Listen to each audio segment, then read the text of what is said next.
You've been waiting all summer for the triple box to be back, and we're here. Another edition of Riding Home. Today, the picks. We got to do a little better than last year, gentlemen. We were barely hanging on. And although we got the Tech Florida State game right last week, we just bombed pretty much everything else. However, we have a new week. We're going to quickly roll through some of these because they're not as interesting, but we're going to pick them nonetheless, and we'll talk about Georgia and Clemson at the end. North Dakota State is traveling to Colorado I believe that's on a Thursday night, Matt. Who you got in this one? North Dakota State is only a 9.5-point dog. I'm going to take North Dakota State. Are they the Buffaloes too? No, they're the Bison, right? Bison. I am not a veterinarian. I do not. I'm going to take the Bison to keep it close, maybe win that game. I just think it's going to be a tough year for Colorado. Really tough. North Dakota State's a winning program. They've got winning DNA. I think they're going to come in. They've had all offseason to prepare for Deion Sanders and the Buffaloes, and I think North Dakota State keeps it close. I'm going to pick them to cover in this game, Ryan. Yeah, I hope that we're not picking a lot of Colorado games, but I'm going to take them this time just because I think they're more talented. I don't like the drama, and there's been drama recently, and I don't like that. It's usually not good. But I think that they're more talented. It's at home. It's an opener. There's more excitement with them than there is with North Dakota State. I think 10 points is feasible in a game like this. Yeah, I think anybody that knows Deion Sanders knows there's going to be more excitement with Colorado no matter what. I'm actually going to take the Buffs here as well, just because I think their best two players are probably better by a lot than anybody else at North Dakota State. If it comes down to which team is better, then you got a problem on your hands. But I'll take the Buffs covering that 9.5. The Trees are going to host the Horned Frogs. I love these sorts of stupid matchups. It'll be on a Friday night. I am going to take Texas Christian as a 9.5-point dog on the road at the farm to beat the Stanford Cardinal. Matt? I think I picked Stanford. Who's favored in this one? I thought TCU was the favorite.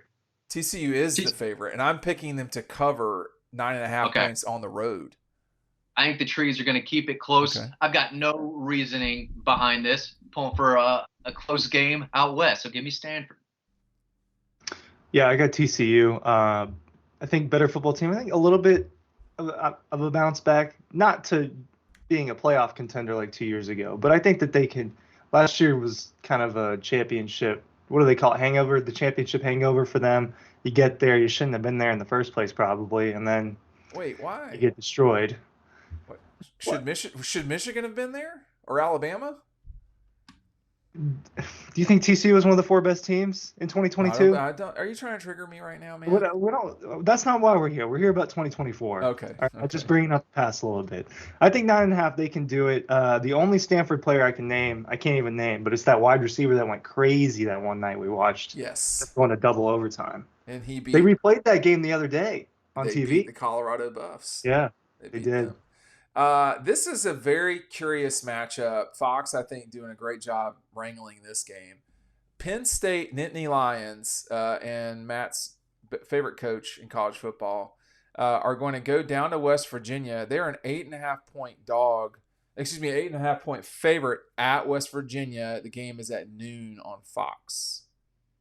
I'll give the Mountaineers at home. Season opener. They've been preparing for Penn State for months now. I think they've got a sneaky good quarterback. That place is going to be rocking. Still not believing in Drew Allard and Penn State until they could prove me otherwise. A lot of points at home. I'm going to take West Virginia. Cover. Easy cover too. Oh. Yeah. I'll go. Just wait. Yeah, you go, man. Just wait. Listen, here's why I'm taking Penn State with your easy cover silliness. Everybody's had 8 months to get ready, Matt. What are you talking about? I mean, I don't know. I'm not going to qualify all of that. Look, okay. James Franklin is very hard to hear and deal with and listen to, but Penn State's defense will slow West Virginia down enough. I don't like this game is at noon. No one likes these noon games. Fox is beholden to them. that's another story for another day. I think Penn State goes down there and gets the win. The 8.5. I'm not. Matt, you don't think West Virginia wins the game though, do you? I think it's going to be a 4-quarter game. So that means no. A little better than people think. Okay, so I think Penn State will cover, Ryan. Yeah, I've got Penn State. I do not buy them as a championship contender, but as a playoff contender, that is completely possible, right? You end up 10-2 or 11-1, they're going to end up in the playoff. They've got good enough players. I think another year for Drew Aller, it could be a little bit better. They just got to show more explosion, man. That's their biggest issue. But 8.5 points over a team that they could probably stop from scoring, I'll take it. Yeah, this next game is going to be one that I am very curious to hear from y'all about, because the Canes are going to Florida. You like my rudimentary graphics there. So this line's moved a little bit too, Matt. So Miami is a 2.5-point favorite at Florida. I'm going to take the Gators here at home. There's not a lot of winnable games on Florida's schedule. This is one of them. Kind of an in-state faux rivalry there, but I think Florida's better than people think, but the record's not going to indicate that. I think they're going to come out hostile environment. I think Florida's going to win this game, so I'm going to take them to cover. Ryan. I got Miami. I think they win this game. I think this is going to be a really disastrous season for Florida, and I think it starts week 1. That was to the point. So I've gone back and forth on this quite a bit. This line has been jumping quite a bit. I'm just continuing to look at it. Oh, man. I'm going to take the Canes. Golly, I'm probably going to regret that, but they're better, man. They're the better team. They're better, man, but they're better. I will certainly allow that, and I will let you finish, but let me just say this. They're not great though, Miami. This could be a catastrophic weekend for the ACC. Is that every weekend? What now? Why is Miami better than the Gators? Yeah. It's a good question. Did I say that? I think that they're better. I do think that they're better. I think that Florida, they're just not good, man. It was bad last year. What's different? Wait, go ahead, Matt. I think that Cam Ward is very up and down to me. I think it could be a little bit of a struggle fest for that Miami offense in the swamp. But I like Florida's returning quarterback. I think their defense is better than people think. So maybe I'm crazy, but I'm not sold on Miami. Far from it. All right, we got to go a little bit more rapid fire here to get some of these Dumbo picks out of the way. Fresno is not a state, is at Michigan. This is a night game that the Dog Post crew will be monitoring. 21.5. You got the hook there, Matt. Michigan. Where are you at on this game? I don't care about that. Fresno State killed me last year. I'm holding it against them. I think they're going to get crushed by Michigan. Everyone's writing Michigan off. I think they're going to play with a little chip on their shoulder.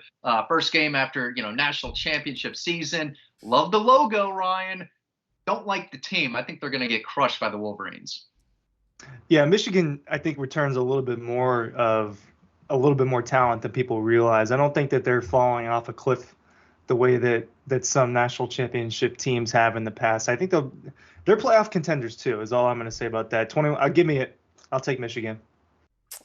I am going to take Fresno. Couple different reasons. I'm not going to spend a lot of time on them. The half point, I'm not a giant fan. Okay, big Sunday night game. This is Oh, LSU we're skipping one, man. What's that? We're skipping one. No, we're going to get back to it. Oh, the person that arranged it online didn't do it in the proper order. Okay. Sorry about that. Thank you for catching us. So, see, this is a good part about Dog Posts. This is why you should be on our newsletter, okay? We don't make mistakes. We don't allow each other to make mistakes. There are never grammatical errors in our hand-typed stories. And Vegas has got SC and LSU. Lots of acronym and lots of alphabets there, Matt. I know you're a linguist. Who you got in this one? 4.5 points for the Trojans.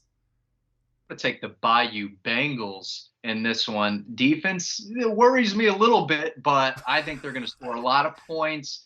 And USC, I don't think they practice tackling in their drill. I think LSU's going to score a lot of points. I think the Trojans are in for a rough season, and it starts week 1. Give me LSU. This is in Baton Rouge, right? No, it's in It's in Vegas. Oh, Yeah.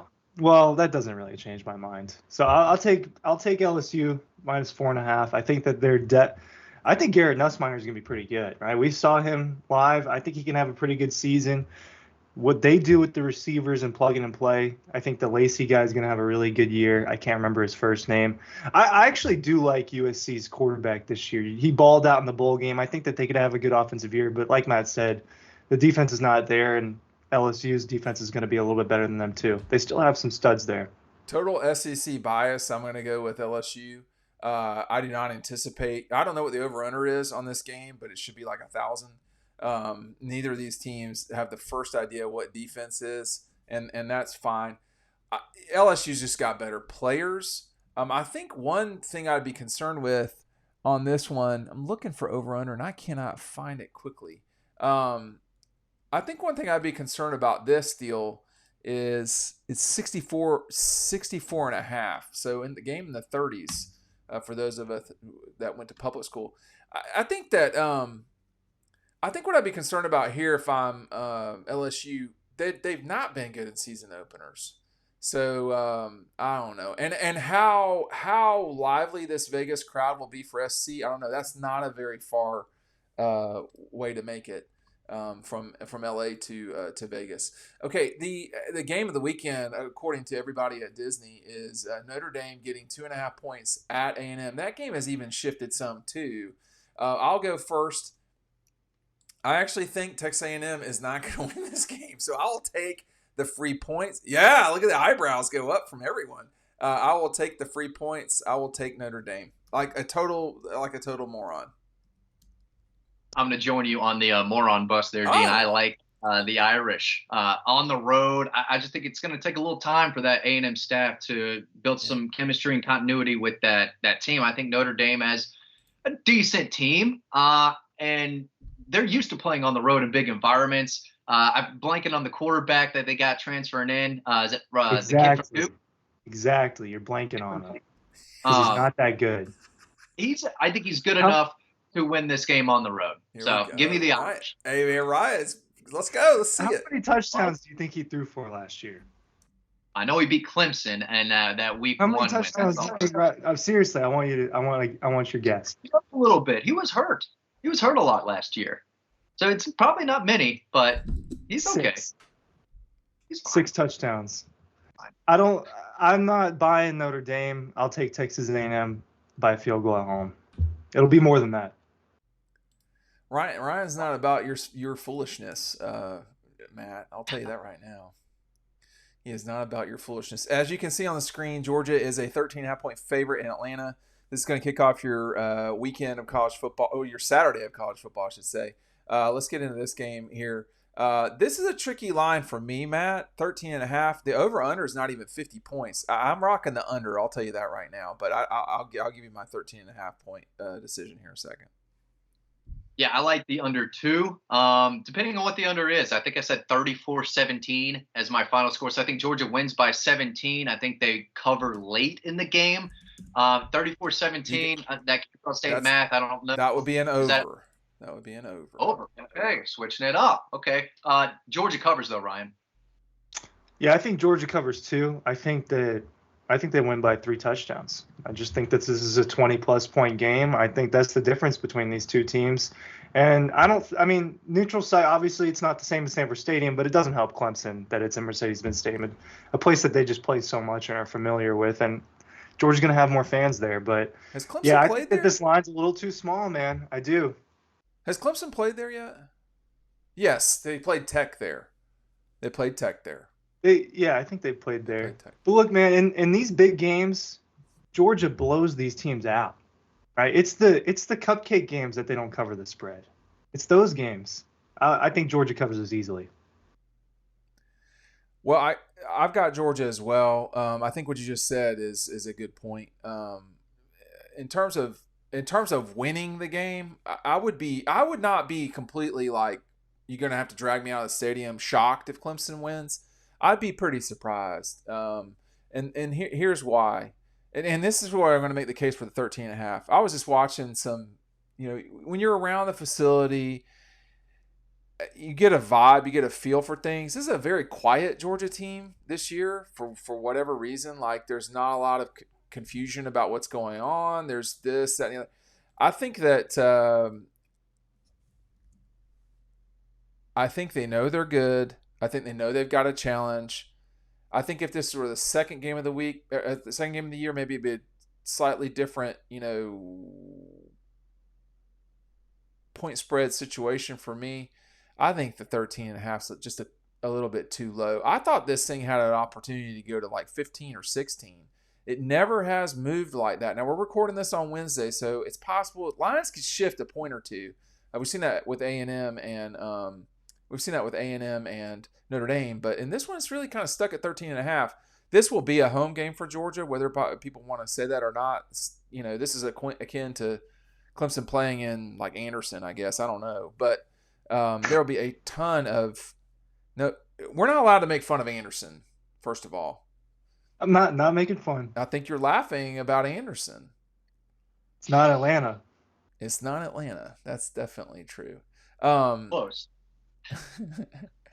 Look, I think, I've got final feelings coming up from me on Friday, and we've got a bunch of stuff on the website, which you should be going to check out too. But I just don't like the situation at Clemson, Matt. They don't have the explosive players that they used to have. I think if they did have that, I'd have a very different outlook on this. Where has the explosion gone from them? TJ Moore, the wide receiver, I'd say is explosive, but not 230-pound running back Phil Moffitt. You're not getting the speed and explosion from him. But I think TJ Moore could be a first-round receiver when the time comes. And my best friend's a Clemson fan. He hit me up the other day saying, dude, you're wrong about Clemson's receivers. They can play, and they're better than you think. So I've gotten that from Clemson people too, that they really think their receivers could be good. They got to get the ball. Outside of that, you're right. I don't know where the explosion is going to come from, especially in the run game. But they don't think they're like the receivers from the past. Go ahead, Ryan. I just don't think that this offense. I don't know. I just feel like I'm repeating myself, but I think they're going to really struggle. I think Georgia's front seven can have a really good game. Clemson, the offensive line, is one of the spots that they've struggled with the most the last few years. Georgia's just way more talented on the other side of the ball, and it's going to have to be quick stuff. They're not going to beat Georgia downfield, in my opinion. Yeah, but dude, that quick stuff, they did that. Is DJ a better quarterback than Cole Kublik? No, he's not. No. So you think they made the right call switching to him? Yes. Okay. Yeah. How much better is he than DJ Uiagalelei? Significant. I think Cade Klubnik can lead. I think Cade Klubnik can lead Clemson to an ACC title, but they're not playing Wake Forest or Syracuse or Duke in Atlanta. They're playing the Dogs. I think he's good enough to lead them to a really good season. DJU he stinks. I don't have a trash can in here. I would hold up the trash can. The guy can't play quarterback. And Cade Klubnik, I think it could get better. I still think he has his best football ahead of him. I just think it's going to be a really, really tough challenge against Georgia's defense. But it wouldn't surprise me at all if he had some really, really nice games against Syracuse and Cal and or whoever, just not Georgia. Would you pick them? Hold on. Would you pick them against LSU? Would you pick Clemson against LSU, Matt? Straight up. Probably not. How about you, Ryan? Mm-hmm. Okay. So LSU's maybe the fifth best team in the league? Sixth? Do we know? Georgia, Bama, Ohio, Texas, probably Ole Miss, 5. Missouri. Is Missouri better than 6. LSU? Probably. Is Tennessee better than LSU? They could be. Would you take Tennessee against Clemson? Yes. Yeah. Wait, why? Why are you so? I like their quarterback, man. I think that they're. I mean, why is this not just a bunch of SEC bias at this stage? I mean, like, that'd be a great game, but I think Tennessee is slightly better. Because of the point that you agreed with earlier. What is so different about this Clemson team? And if you would have stacked up that Clemson team you would have been saying the same thing about how they probably wouldn't beat the fifth or sixth best team in the SEC. Here's my thing about They almost didn't beat Kentucky. No, I know. Well, here's the thing about Clemson though, man. They got down 21-10 in that game. Like that game should have Kentucky should have won that game if you think about it. This is where they were losing 21-10 on the first snap of the fourth quarter. They scored on the first play of the fourth quarter to get it to where they were within. And then the two teams went back and forth and back and forth. They didn't stop anybody. The thing about Dabo's teams though, man, they can be very resilient, and they have shown like the Notre Dame. I think the way they closed the season, first of all, against Notre Dame, that win that was not surprising to me at all. It was in Memorial Stadium. It was a noon game. Like they were all hyped up. Tyler from Spartanburg was all whatever that whole thing was, or was he from Anderson? I can't remember. The point is that they know sometimes how to kind of rile themselves and get themselves gussied up. I don't think there's no straw man there this time. Like it's just that you're just playing Georgia, and there's no outside noise that's like aggravating that Dabo half to death or whatever. He said on Tuesday that it's the best team in college football, and if people aren't noticing that they don't know what they're talking about. The quarterback has got to be more consistent. He does make throws sometimes, but the side-to-side stuff, you're just not scaring Georgia with that, man. That's my thing. And Kirby's preached that to his defensive backs. Shed the block and go attack the ball carrier. If you're getting pushed 5-10 yards down the field on the perimeter, those screens in that short passing game could be successful for Clemson. So he wants Dalen Everett, Julian Humphrey. I mean, they're going to miss that toughness that Kamari Lassiter and Javon Bullard brought to that team last year. Yeah. Guys have to step up, and those defensive backs need to be very aggressive, not only in the run game, but on the perimeter when Clemson does try, like Ryan said, to get the ball out quickly to the outside and make plays out there. Georgia's defensive backs, especially those corners, are going to need to hold their own and stop that part of the game. Yeah, Georgia's secondary is not invincible. You could definitely beat them. And I think you're right. If you're going to test the spot that has a lot of transition, right? 3 out of the 5 starters are going to be different. So it's just a matter of if he has enough time to throw. If Clemson's offensive line holds up and Georgia's pass rush isn't getting there, it's a different story. But I just don't think it will. I am particularly skeptical of their offensive line. That to me, it's just I've seen this for too long. It's why they got beat in 21. I mean, it's not good enough, and I cannot recall. And maybe someone can tell me. I cannot recall the last time that Clemson put a guy in the first round of the NFL draft from their offensive line. Matt? It was supposed to be Mitch Hyatt, the 5-star from North Gwinnett back in the day. He didn't even get drafted. So I think that kind of tells you what you need to know there. It reminds me of those kind of subpar Georgia offensive lines back, in the Rick days a little bit. So I will say that their offensive line it's experienced. There's a lot of veterans, a lot of juniors, a lot of seniors, but none of those guys are scaring anyone. I don't think any of them are really that great. So you have an experienced offensive line, but it's full of completely average players. So yeah, I do think they're going to struggle there. Yeah, 13. But for the record, 13.5 point line is significant. And anything gets past a touchdown is one thing. Anything gets past double digits is another. Anything gets 2 scores is significant. Georgia's lost in 65 times. Georgia's played a game where they've been the favorite by 13.5 or higher. They've won all of them but 3. Does anyone know those games? Off the top of your Carolina. Head. What's that? South Carolina? Yes. That will always be the answer. Go ahead. The other 2? Florida? No. Texas at the Sugar Bowl. Mm-hmm. And Vanderbilt in 2016. Those are the outliers, so to speak. So that from 2020 on, they have not lost a game where they've been a 13.5 point favorite or higher. And in the game against South Carolina, they turned over 4 times, including a pick 6. If you go and have a performance like that, you're gonna lose. Like there's not well, how'd they win? How they lose that game? What are you talking about? So and they still almost won that game. So in Texas, Georgia was not interested, I don't think, in playing in that game. I did not realize that at the time, but they were not as interested as Texas was. But That's what I'm saying. 13.5 for a team that's ranked 14th. Like, that's the part. Las Vegas is trying to tell you something, and you need to pay attention. Thanks for watching. Make sure that you're signing up for our newsletter. We're going to see you on the next video. Oh, well, this trio will see you from the car after the game. Thanks for watching.